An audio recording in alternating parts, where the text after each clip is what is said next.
பெண் என்றால் நெருப்பு போன்றவள் என்று சொல்லி வளர்த்துங்கள் உங்கள் பெண் குழந்தைகளை.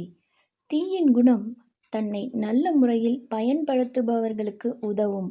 தவறான எண்ணத்துடன் நெருங்கியவரை சுட்டெரிக்கும் என்று.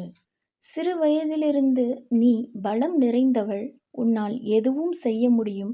எவனையும் எதிர்க்கும் பலமான உடலும் உள்ளமும் உள்ளது என்று சொல்வதோடு நிற்காமல், உதாரணமாக உங்கள் வீட்டிலுள்ள பெண்களை, அவர்களது போராட்டமான வாழ்க்கையை எடுத்து சொல்லுங்கள்.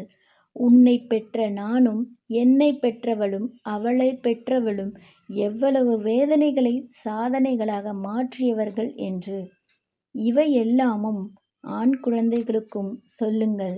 அவர்களுக்கும் தெரியட்டும், வீரம் என்பது ஆணினத்திற்கு மட்டும் சொந்தமில்லை என்று. ஆண் குழந்தைகளுக்கும் சொல்லுங்கள். அவர்களுக்கும் தெரியட்டும், வீரம் என்பது ஆண் இனத்திற்கு மட்டும் சொந்தமில்லை என்று.